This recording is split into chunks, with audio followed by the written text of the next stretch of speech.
All right, so let's talk some TV stuff for a minute. So you start off with Atlanta. Sure. The season 3. We got the first 2 episodes last Thursday times recording here. So I'll just talk quickly about just the Atlanta show, and well, Ricardo, if you don't mind, you could just do just brief synopsis on just these 2 episodes, right? Sure. So Ricardo and we actually covered Atlanta from since it came out back in 2016, right? And we've loved the show then when they had season 2 in 2018. We reviewed it. We loved that as well too. And in preparation for this, I wanted to rewatch the first 2 seasons, but I only had time for one, so I picked 2, right? And yeah, it was just a blast just revisiting old episodes by like Alligator Man, Barbershop, which is still easily the funniest episode of season 2 in my opinion. Teddy Yes. Perkins. Teddy Perkins is a classic. But Yeah, the barbershop was real hard, though. I know, right? Barbershop was real hard, though. Just, what's he, Bibbly? What's the character? Baby boy, and it just Yeah. always keeps going by going. All right, And man, the ended that ended is so good, because I like know. you fuck up there though. That was so funny and well done. Yes, boy, and also points for Flying Lotus and Thundercat, boy, for coming yeah. with some fantastic music Yeah. for that, boy. But yeah, Teddy Perkins is Classic. the classic out of all of this though, and I'll bring this up in season 3 as well, right? Well, before we get to you, Ricardo, right? Yeah, because it does where, well, not the first time in this season, right? But this was like the real moment where the show just took this detour into like really dark territory, right? Yeah. Especially with the character of Teddy Perkins and just the implications, all that kind of stuff. And Yeah, played brilliantly by Donald Glover, by the way. Right. When they do it, it's so strange. It's like you forget the show. Like I remember a lot of people making the argument, well, it's just the gendered flip version of Insecure. I like no. No, It's not that. It's not like that. You just watching promo material and thinking that hell no. You just see black people, right, exactly. riding around smoking weed, and you think, Yeah, it's a male version Insecure. No, right? No. But the yeah, the show more comparable to Twin Peaks. Like it's like yes, that. yes. Yeah. That's what I want to bring up, right? Because this show you could tell draws a lot from Twin Peaks in the sense that it's the real world that we've seen, right? But it's these real down-to-earth characters, but they put in all these like really weird and absurd situations, right? Not too weird, not too absurd, but weird enough now. And it always touches on something like profound or dark when it comes to race or socioeconomic issues in the states and whatnot, right?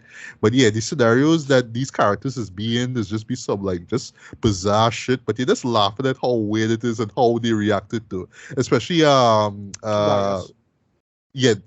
Darius, Silver favorite character, right? Played by Lakeith Stanfield. But I was more talking about Donald Glover. Like there's just his reactions to things in the show. This is how me cracking up though. And even worse, People Boy, played by Barry Brian Tyree Henry, right? Yeah, this is the way how he just react to stuff though in this kind of half asleep, half high. It works, right?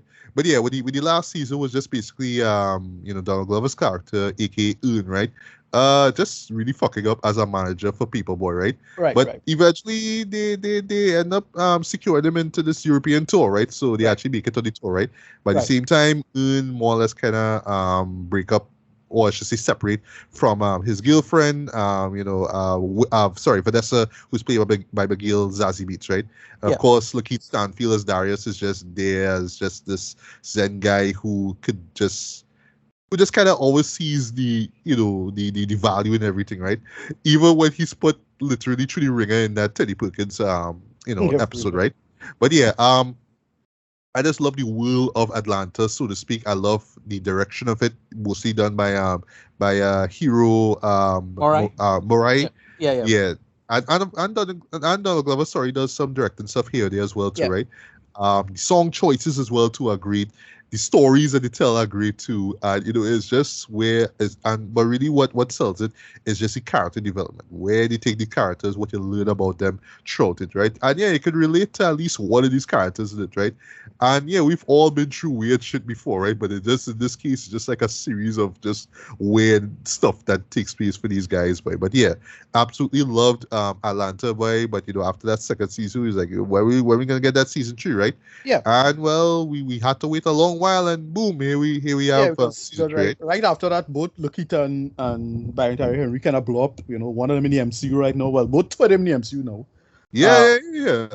Well, Zazie technically with with Deadpool. Zazie too. Yeah, right. Yeah. Kind of right. Brian with the Turtles, Lakeith getting nominated for Oscar, whatnot. Donald Glover still put out dope music, right? Like he put out a really cool album, a couple of years back, right? Well, but Donald the MCU too. Remember he's right. He was in Spider-Man. He's Prowler. Yeah, he was in the first Spider-Man MCU film, right? Yeah. But lastly, what I want to say though with this season 3, just want to touch briefly on all that, just kind of skim through it, right? But what he say about how this season going to be so epic, so to speak, right? Just paraphrase it here, that it almost gonna rival The Sopranos. Okay. As a fan of The Sopranos, right? I have that there as the second best TV show ever, right? Right. He had to come through real good though. But what I will say is that he on the right track though. Yeah, I mean, so far it's absurdity, in terms of direction, in terms of character development, where he takes his characters, he on the right track, Right. But he had one more season coming up with this, so he had to come real good going forward, But that's what I'll say for you to, but he did admit that he is a fan of Sopranos, and you could tell he is drawing inspiration from that show, right? In terms of where he takes the characters and whatnot, right? But to make that claim, boy, all I have to say is that you had to come real good going forward, right? But anyway, Ashton, quickly, just what you thought. What do you think about Atlanta season 1 and 2 before we jump into 3? Bro, I love Atlanta. I find it's a show that was just... It really proved that Donald Glover was more than just any one thing, I know. Speaking of him, though, I still envy this man, boy.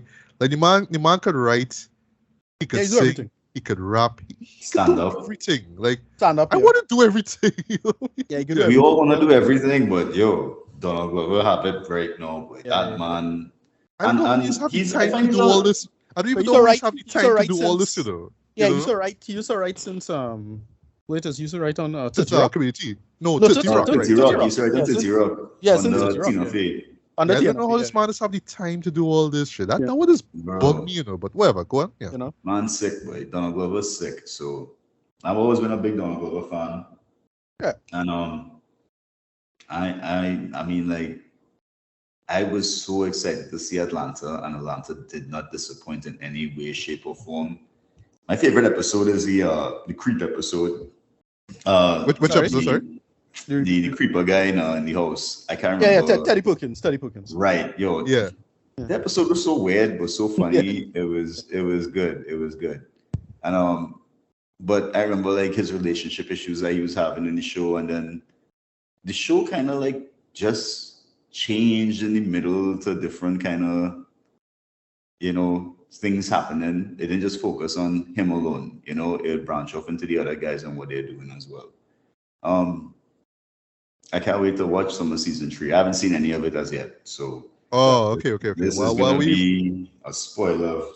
No. Actually, we're gonna be as spoiler free as possible, man. Because I know a lot of people haven't started season 3. Right. Well, I'll just fuck that. That's all. That's all right. The problem is if I mention, I'm going to mention the references, but that kind of spoils it a little bit. If you know the story. Okay. Well, references. I mean, right. Yeah, if you know, well, okay. So, Ricardo, your history with Atlanta, and then you could jump into the 2 episodes of season 3. Right. Yeah. Again, big fan of Donald Glover since his stuff on YouTube. Funny dude, he come up much like with Issa, start small, start on stuff, but find yourself in the right space and with the right friends and people, and they connect real well. And Community, great show. He's legit Love hilarious. Community, Legit hilarious, and that he's probably one of my favorite TV characters ever. It's still to this day, you can't disappoint a picture. It's still one of the funniest bits ever. And that still cracked me up to this day.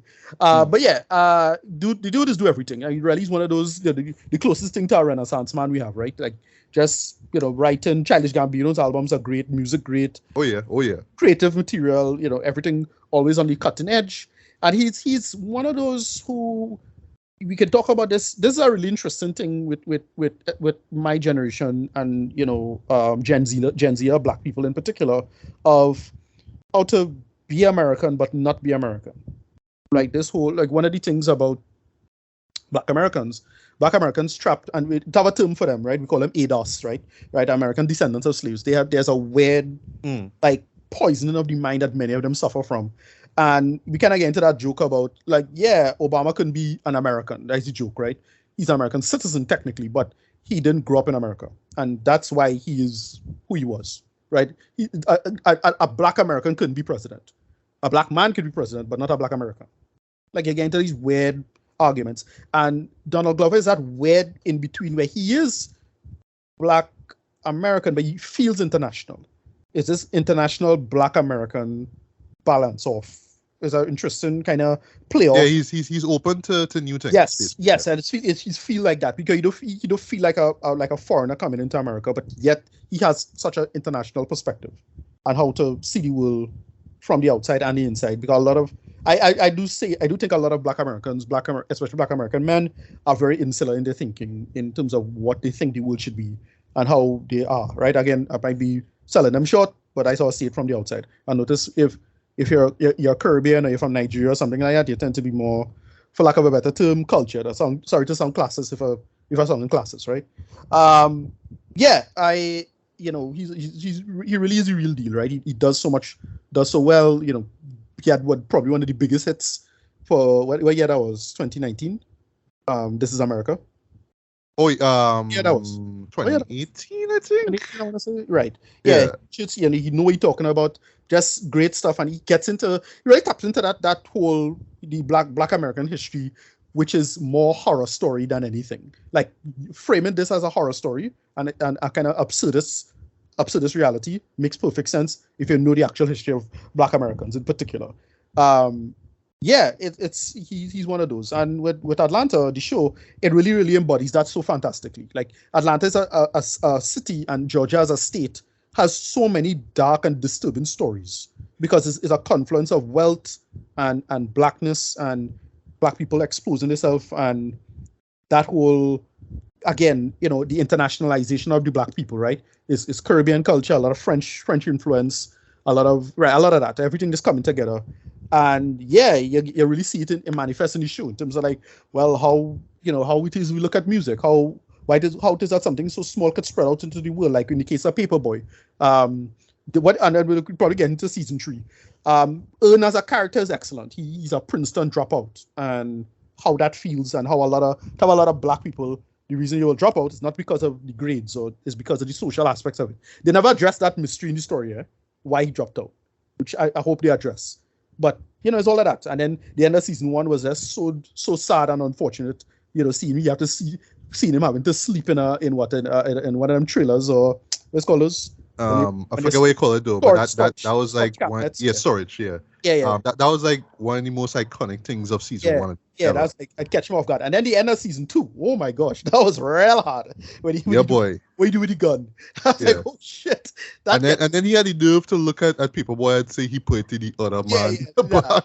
Yeah, bullshit. And Paperboy catch him, And it's like, and then it's how Paperboy tell him, oh yeah, that's the kind of shit you gotta be doing. Like it worked. Like it balanced it. It's that interesting space that Black people have to go into, especially Black men. Of sometimes you play the rules and you sometimes want to be like a lot. There's a big critic of a lot of Black men nowadays, especially with this all of this back and forth with Dave Chappelle, is that a lot of Black men is just one step away from being a white guy. There's a lot of that, right? In terms of class and power and conceit. But at the same time, you get sometimes the brunt of the damage, right? When it comes to violence upon Black men and prison populations and poverty and who more likely to get shot from the police and all of that stuff. And they play that so well of playing with the rules and then playing outside of the rules and how to go back and forth on that and, understand your place no matter how rich or wealthy you could become, you could turn around on you. And well, we're going to get into that, later on, with the Oscars, right? Right. So to get to season 3, did you watch any of the episodes, Matthew? Yeah, I did. I watched it. I watched it too. Okay. Yeah. Right. So right. yeah, it's just like a quick synopsis of what happened. Okay, so the first episode, if you know, I don't want to spoil it for you, but basically it's about a boy who kind of falls out with his family, and family protective services come in to effectively take him away because they think he's not being raised right, and then they send him to an adopted family, and it's when they say when I immediately see the scenario set up, I immediately knew what was going on. Like I know the story. And it's based off a true story, based off of something called the Hart family murders. That's all I'll say. Once I say that, I don't spoil it already. But it plays out much nicer than that true story. But when I immediately saw the story, like when I see a character and then another person comes in, oh shit, I know what's going on. They play with that. And it's the entire episode is about this first episode. It doesn't include Earn or none of the main cast at all. But it's apparently occurring in Atlanta. So this might link back to the main storyline in some way, shape, or form. We don't know. It's just this super disturbing, dark story. They make a lot of black people culture jokes with white people. So, white women in particular can't cook the chicken. That's a whole joke. We cooking fried chicken tonight. And then when you see the fried chicken, it's like, wait, boy, high pressure. They don't have washcloths. That's a whole joke. The whole washcloth and cleanliness and hygiene argument, so which is a lot of stereotypes both ways, but you get where they're coming from. There's a lot of small talking points involving what songs they want them to sing, because when he was adopted, they had him doing something, and then they had one of them say they should sing a song in a certain way, and it's like, wow, that's real dark. There's some small jokes about is your father this? There's a question, you'll see it. My God, when Yes. I heard that, I nearly dead laughing. I legit paused the show. I was like, oh, fuck, the man see that. Wow. Yeah. And then, the ending was like, because I knew where the story was going at the ending. Because, okay, so there's a documentary based on these two people. And it was a big kerfuffle when this happened. This was a huge deal because it was such a mix of gender and race and sexuality all culminating together in this one story. And I like how when the two actresses, who they get to play them, they made the kind, why did no one stop us? That's a real good point, because it's referencing the real story as well. And how things get to that point. If you know what the Hart family is, look it up. It's super dark. So I don't blame you if you don't look it up. I don't know if there's a documentary, I think, on Netflix. You could probably find it. I never watched the documentary, so I don't know the full details of the story. But it's one of the saddest stories you'll see in a long time. Then the beginning of the episode gets into something even more disturbing in Georgian history. Something called Lake Lanier, right? If you know what that is. It's a super fucked up thing about what Lake Lanier is and the history of Lake Lanier, why it is the way it is, why it's basically, for lack of a better term, it's a haunted lake. And they have this whole scenario based on that premise. That's it. That's all I'll tell you. It's like, wow, they do some deep cuts here, boy. Some real deep cuts, sad black history stuff, right? That was the first episode. And then the end of the episode just shows Earn waking up in Holland in his bed. So the way how it's played out is like it was a bad dream or something. Again, I'm not sure if that happened or not in the world, or if it's just Earn dreaming. Because it just plays out like if Earn was dreaming. That's how they play. That is how episode 1 ends. Then episode 2, it goes to following Zazie Beetz, Van and Darius having to go meet someone on their last day. That's all I'll say, right? And then they follow Earn, Paperboy, and oh gosh, who's the other fellow boy? Shit, slipping my mind right now. But not Darius, no. No, not Darius. Well, Darius comes later, but Earn, Paperboy, and somebody else. The other, I forget the guy's name. He was the guy who was helping them out. Oh gosh, he's one of the Asian guys. Right. And manager, yeah. Right. And they get into something that, look, I know this one, I'm not too close to it, but I know this one kind of personally because of my mom and her connection to Holland.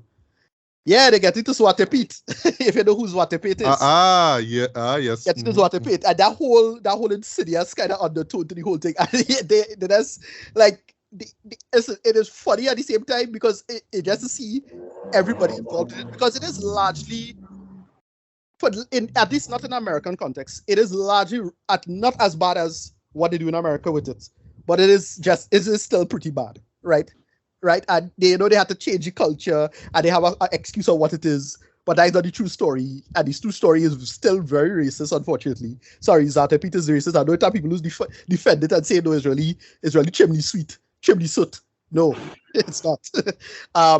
But they play with that conceit of it. It have this whole one of the funniest part of this conversation involving two. Well, I think they're prostitutes, and they had this conversation, and basically, like, it looked like the conversation is about racism, but you could, like, because Paperboy doesn't know Dutch, but he heard the N-word drop ever so often, which was funny. Yeah, it was. That's a good little bit. Yeah, and then they have little commentary things like, well, apparently Paperboy was in prison for a little while, and that was funny. And they kind of show him, like, yeah, they show how Dutch prisons are. Like, there's a commentary on incarceration, right? And then Zazie Beetz shows up. She has a whole thing. And now that is a real thing in Holland, but it can't be like that. It's not that disturbing or dark. Okay. I was wondering. It's not that. But basically, it's a way called die with dignity scenario. Even though it might have cults or people like that who probably does that. I have no idea. But it's not that, right? It's thing. But it's basically, if you know what death with dignity is, it's that. It's basically, if you know who Dr. Kevorkian is that, right? Solid first episode. The first episode is excellent. Like, truly excellent. I didn't expect it to be as good as it was. People was hyping it up. I had to watch it later so I couldn't see it when it came out. But everybody was like, nah, boy, it's real hard, boy.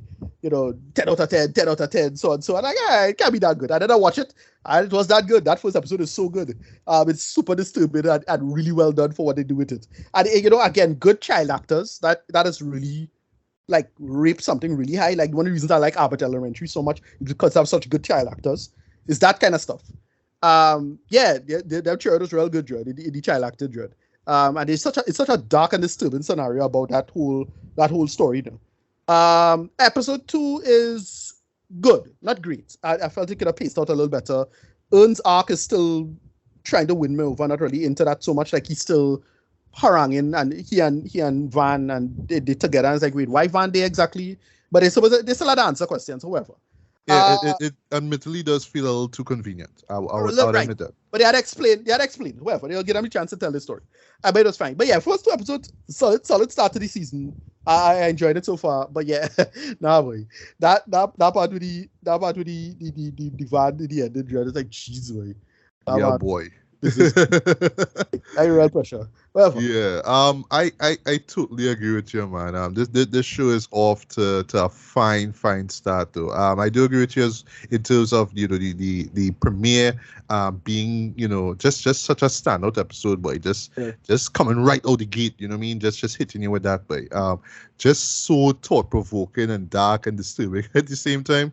But still, just solid writing and direction and acting, as you said before, right? What I will say without spoiling it is that they kind of set up these.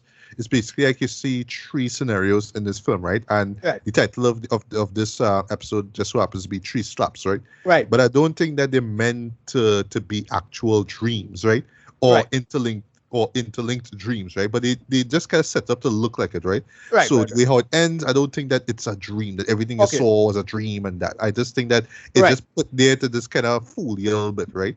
But I was trying to think the whole 3 slaps thing. Remember the grandfather hit him 3 slaps in the beginning there? Yes, he did. Pap, and say, hey, what wrong with you? Like that whole thing there. I like that. And they play with that really well. That whole who should raise you kind of thing, right? I mean, they carry to the most extreme situation, but still, like, they make it work, like, for what it is though. And you'll be happy we have. I like that. Yeah, go ahead. And again, just sticking with that whole dark absurdity, right? What that kid went through there and just seeing how weird this couple was moving, right? Like really, really weird, right? Yeah, and then well, with this second episode now, with our lead characters, in Amsterdam now, and then we're seeing this really like blatantly racist blackface thing, right? Yeah. Well, the Swati Pete thing, as I said, right? Yeah. And just how far they took that to work as well, right? I have to give credit to the show by just saying, look, it's characters in America coming here and seeing this thing for the first time, right? Yeah. Yeah. With like the show itself is not telling you in Amsterdam get all this shit together, but it's just putting American characters in this scenario and seeing how they play out, right? So it's not a full critique of Amsterdam society. It's just that aspect, right? That really uncomfortable aspect of their culture and how they celebrate Christmas and all that, right? As far as the stuff with Eun, though, it it kind of does still feel like he is sleepwalking, like even where he is introduced actually in the first episode, almost like he kind of sleepwalking through things, like him just still trying to figure things out. And I have a feeling that this is going to be the main theme of this season, characters just trying to figure out things out, right? Whether it's him or Vanessa or even Paperboy and all too, because he having the theme and all that kind of stuff, but if it is that he doing this European tour and he had to deal with all this shit, right? Cases, boy, what happened with the hotel and a concert scene, that's all we'll see. It's like what's next, right? So you have to see where that goes. What I am curious now is whether the bulk of the show will take place in Europe, because title of the show is Atlanta, so you got to come back to Atlanta. And while I don't think we will get back to what happened to the kid in the first episode, or maybe they will, but I don't think that it will be like a big deal. Like he's going to be one of the new main characters in the show, like that. But I do feel that they will touch back on him or his family eventually, but not in a great deal. That's all I say. Yeah. Yeah. No. What I love is how it just balanced the awkwardness and just pure cringe of the whole thing in the second episode. Yeah. Like that exactly. is what... Again, the way how Eun just like responds. He just have a way like he'll watch something and be like, what? That is one moment. That is one moment. So okay, well, this is the name of the episode is Santa Claus is Coming to Town. So when I saw the title, I like, oh shit, I know what they're gonna do. Like it was just immediate. But the joke or the bit with it is that everybody doing it, and it's just the casual little moments. So it's like, jeez, boy, like the bellhop, that was brutal. Yes, like little things like that. It's like, jeez, boy. But it's funny too, because because it's such a different cultural context. It's not I can't in good conscience compare it, but it's still incredibly problematic. But they make it work for what it is. It's excellent writing in that sense, as I say. That last point, and then you can move on. For me. Sure. I just thought I just want them to they don't have to go into every super deep cut black people thing in America. We have a lot of great things they could just reference in Atlanta alone, in Georgia, right? Because I like that they reference Lake Lanier, right? Lake Lanier is a whole disturbing story, and they just reference that. Right. So it's just really unfortunate that you had all of that for what it is in this conceit. And you make it work in its own storytelling. So I really want to see what they're gonna do there. But so far I am thoroughly enjoying the season so far. Not sure where the direction of this is going, which I really do appreciate. But I just want them to just maintain the solid storytelling, character development, and just absurd dark shit, right? Which you love about the show anyway, right? But very, very truthful, very honest, sincere look at American society and all that good stuff, right? So we definitely will be we will be watching these episodes out. I'm not even going to wait till all the episodes done and then binge them. I'm going to check these out every single Thursday when they drop. Right. And I do hope that we get a great season here. And well, lastly, I know that the fourth season that which I think is it going to be in production at the end of the year, or is it going to be out by the end of the year? I think it's one of those two. Right. Yeah, that will be the final one. I do hope that the show ends off on a high note, though. Because for one thing, sorry to say, but these actors are getting any older, right? Getting any younger, sorry. So Yeah. they kind of had to wrap things up, right? I mean, there's only so much that Lakeith could do with his hair. You see how he dyed here, like trying to make him look young. You know what I mean? In a sense, trying to maintain his youth. Even though I mean a lot of time has passed since that second season, right? Just see it, right? But yeah, enjoying where the show is going so far, man. So I can't wait to see how deep this season is gonna go, man. All right, so sticking with TV again. Let's talk about Halo, right? Sure. At the time of us recording this, we only got the series premiere. Yeah, right. Yeah, so I will keep my thoughts on this short, right? And my reason being is because I've only played one Halo game, and that's the first one, right? That's not to say that I don't appreciate or love the game. It's just that compatibility. Just my system can't run the other games or whatnot, right? So I am not the biggest, most diehard fan of this franchise. I don't know if you are, Ricardo. You could fill me on that, but I mean, for me, it still remains one of my favorite. It made for one of my favorite gaming experiences, like Right. ever, right? Just a great sci-fi action shoot 'em up, right? With a lot of great world building and just a kick-ass iconic character in the form of Master Chief, right? So Yeah. great, right? But I've just never followed up on the others. But I've heard that the franchise got considerably better Right. with the subsequent games. Maybe you could tell me if I'm wrong. But yeah, with this show here, we was hearing for years that we were supposed to get this Halo TV series. I was like, well, all right, but it's one of those things that in the grand scheme of greenlit projects, right? You always hear, oh, this guy want to make this, and that guy want to make this, and that guy want to make this. It's like, all right, well, show me something, right? So it's Right. only like this year, I believe it was, this year that we got to see a trailer. It's like, okay, they're really serious about this shit. All right, cool. Yep. And I hear that, again, just through the grapevine, they even get like Steven Spielberg and Amblin Entertainment backing this Right. up. So, all right, well, Right. okay. We'll talk All about right. that. Yeah, but the catch is, however, is that some critics actually got to see the first two episodes, and their reactions, their reviews were less than favorable. Yeah. So yeah.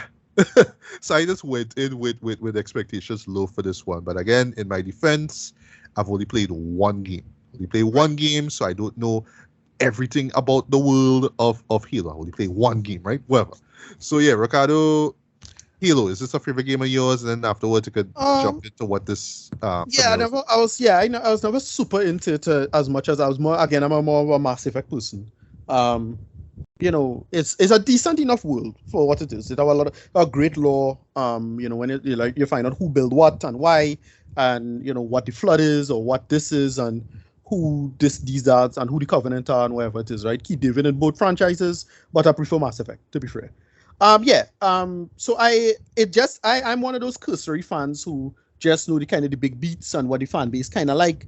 And this show, what I'll say about the show is that it have a core problem that I feel they could have just easily work around. And the core problem is that it's looking kind of cheap. That's my problem with this. I thought I was the only one to pick up on that, Yes, it was looking. And they could say, well, it's a TV show, but right. But for something like this shit, for material like this shit, not saying you had to spend tons of cash to make this thing look good, but it's Halo, for God's sake. So yeah, expectations gonna come real high for that. So here's the thing, Here's the thing. It cheap, it looking cheap, but you see what it could have done, I felt, is not that the cheapness is look like, it's how it is shot. I think it's two problems. One, how it's shot, and then two, the grade.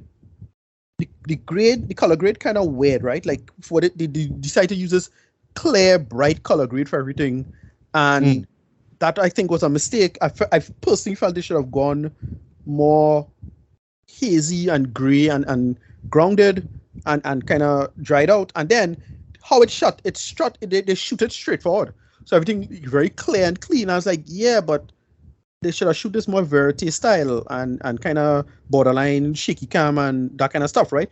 And here's why I think this, because there was a film that was meant to be Halo back in 2009, and it didn't make, and they ended up making this film instead, and it looks great.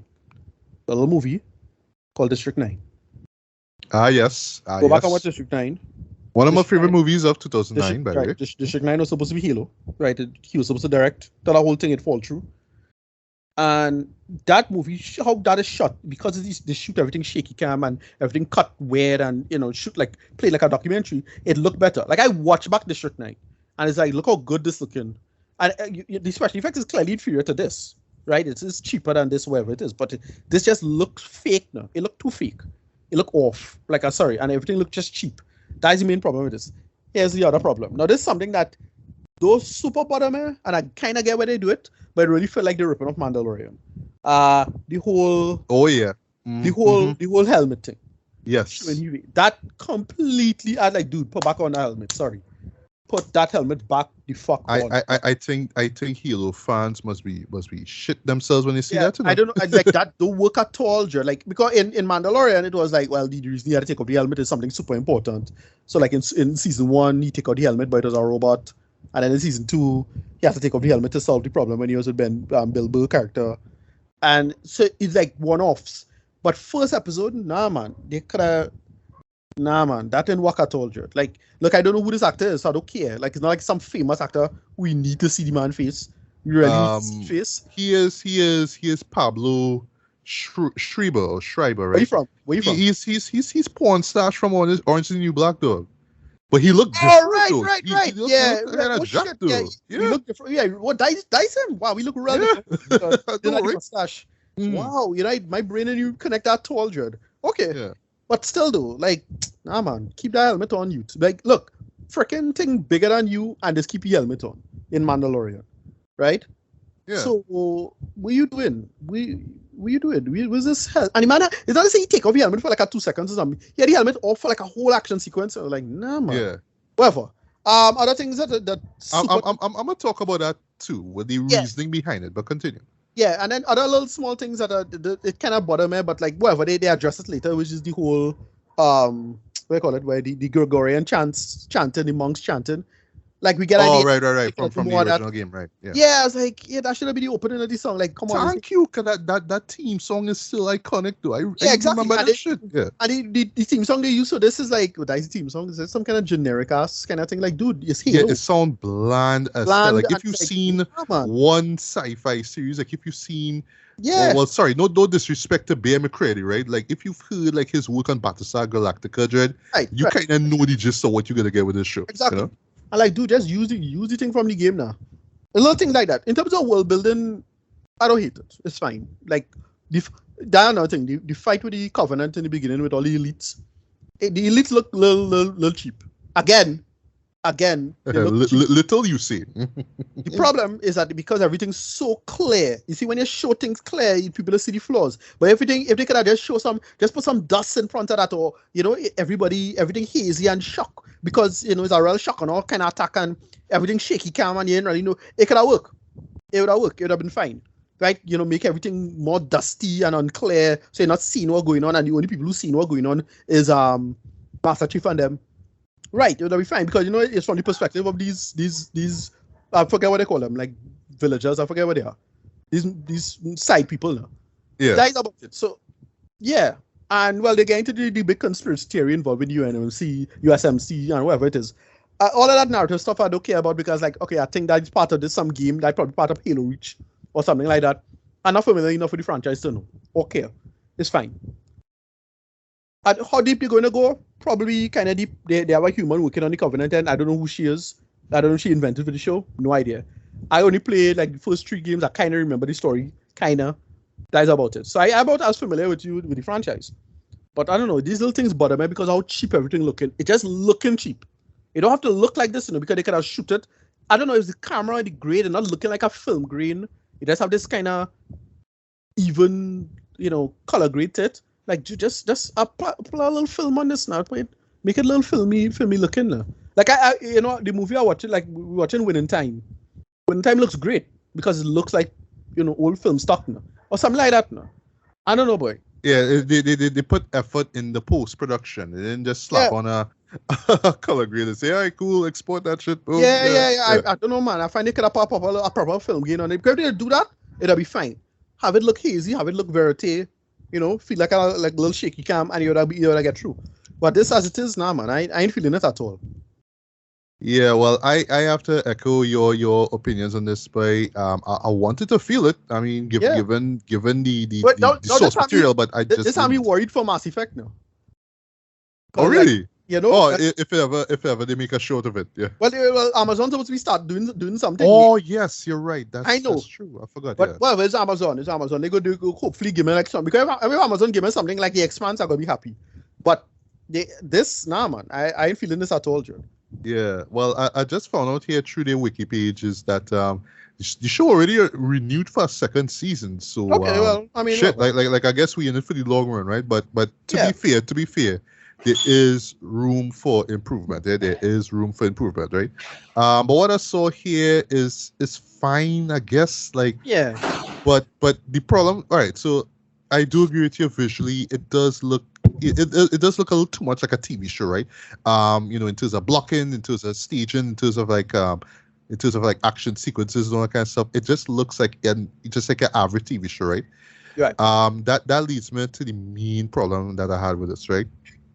Now, I am no expert in this franchise, right?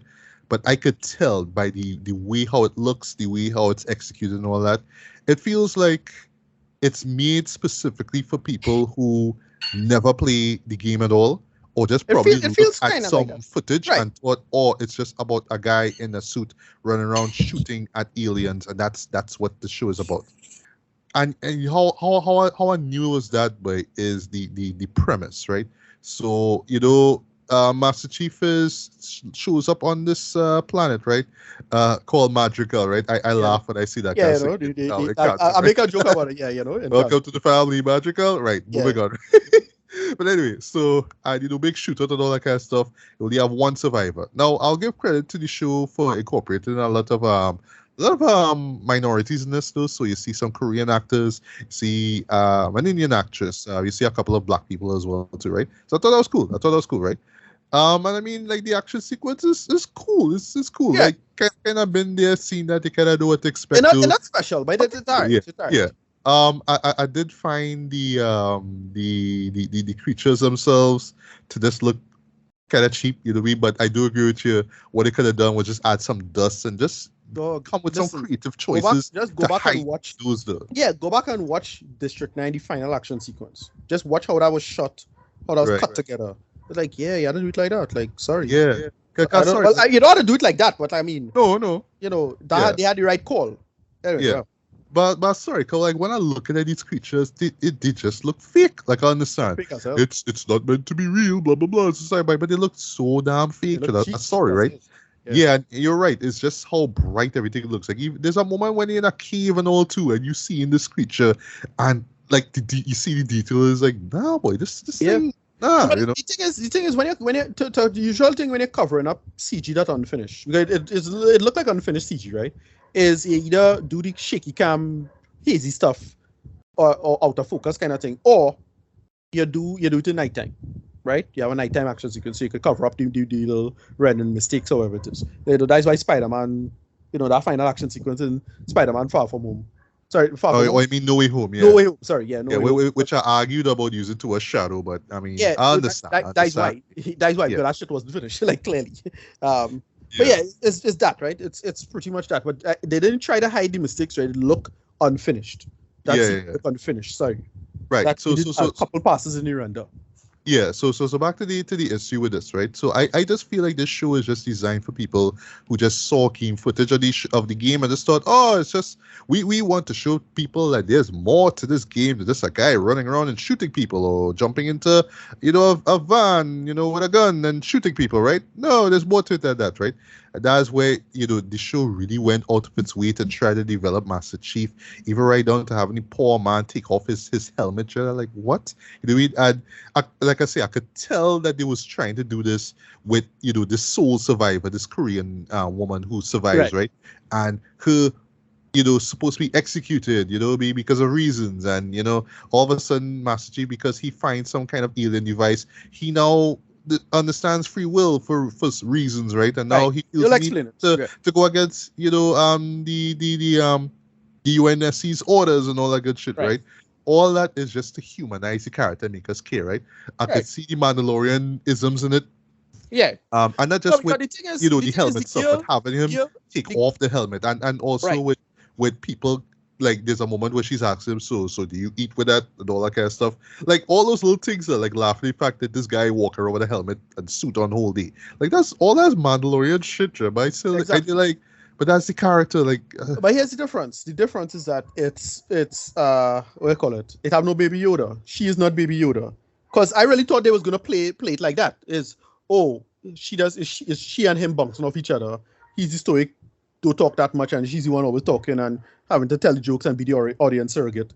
But then, like, they kind of didn't really do that. And they, again, when they show the face, it's like, nah, man. Like, you serious? Like, this dude is who I'm supposed to look at as the man, the myth, and the Master Chief himself, right? So so going back to trying to make this franchise palatable to new viewers and whatnot, right? Even the whole conceit of him having to go against his makers and all that kind of stuff, right? His high ups and all that kind of stuff, because we need to humanize this one character. Okay? He's just a cut above everybody else, right? It just felt a little forced to me. It just really felt forced, right? The stuff that took place throughout the rest of the show just felt like any other space show that I've seen, like a Battlestar Galactica or a Star Trek Discovery. I mean, sorry, I have to bring those two up, right? Because they really do feel like that, right? But again, it just really does feel like the show or the creators just have to find a way to make this show work and make sense, right? So it can't just be about action; it has to be about all these other things, right? And I get it; it's fine in terms of storytelling and whatnot, right? But even in this one episode, it didn't feel to me like the games that the one game that I play. It doesn't feel like the franchise itself, right? And this is the point again, that another wrap up, right? So if one were to be asked the question, all right, should I watch this before I play the game, right? Or does this show do justice to the game? I'll tell you flat, no. It feels like just a story set in this world, but is with the character that we know and love, because it does not feel like the game. And I would attribute that also to like just the way how the action scenes were filmed and shot, right? Like, yeah, this is a TVMA show, but I didn't get that at all. I felt like this was something I would have seen like on sci-fi or like CW. No offense, right? It just didn't have that MEA goodness that the people in the game kind of people who play the game would expect from it, right? It just felt kind of watered down, felt kind of basic. Just felt like, all right, well, this is the way we have to do it, because any other way people wouldn't understand it, right? But I don't want to ramble on too long with this, right? Because this is just the premiere. The point is, it just really does feel like yet another video game adaptation where it's clear that the creators don't really know the material all that well, so they're making a version which feels like pastiche of other sci-fi shows. And we're just gonna cobble this thing together, but we have this main characters that makes it Halo, right? But outside of Master Chief being in this, maybe I don't know everything else much about the lore or the universe itself, but it just felt like an average sci-fi flick to me. Yeah. It just felt like that. Yeah. Which is unfortunate, but I do hope that the series does get better with each ever with subsequent episodes. I heard, well, again, the first two episodes were critiqued and people didn't like them, but I do hope from that point on things step up, not just storytelling and characterization, but also visuals and just the way how the action is handled, and just stop making this thing look cheap. I mean, it's Paramount Plus, goddammit, like come on, right? But yeah, I mean, at the end of the day, it was all right. It was fine for what it is, but yeah, y'all could have with me with this premiere, and unfortunately they didn't, man. So yeah, it is what it is. It looked like shit. It was funny. You said something in the review. You said there's a feeling like it's forced. Yeah, and much like shit, that was forced. You're correct. That whole thing with the girl and the survivor, and she wanted to know, all that felt forced. All that shit felt forced. She's not required. You know what they could have done? They could have done a show where these characters were going to invade the Covenant again, or to stop the Covenant, or the Covenant attacking. We don't need outside villages and outposts None of that stuff. We just need to point the gun at the alien and pull the trigger. But that's the problem. But that's the problem. That's the problem I keep bringing up. See, people will see that now and think, oh, well, there's no point to this. There's no purpose to it. It's just gunning down aliens. That's the point, right? But I mean, there's a franchise around it, right? I not say that the games are just about that, but there's more to it than that. I felt like just in this premiere, the show didn't even tap that. You know what I mean? They just try their own thing and just didn't work, right? But I mean, I like the gore level though. The gore level is kind of cool, you know. Yeah. Again, if it was looking so damn cheap out of mine, because again, thank you. Yeah, to get shot and blown up, right? Right, you see characters getting shot and blown up, but I've not seen a blood stain on the side or nothing like that. I just see a character dead, and then they get blown up, and then it move on. And like, that is because of the weapons, right? Those weapons cauterize as they attack, right? Okay. So, Okay. Going through you, yes, but have no blood to cover because they don't cauterize the wound because it's all plasma weapons. Plasma, okay. Yeah. It's still looking terrible. Yeah. But yeah, there's room for improvement. So yeah, we see how things play out with the season here, right?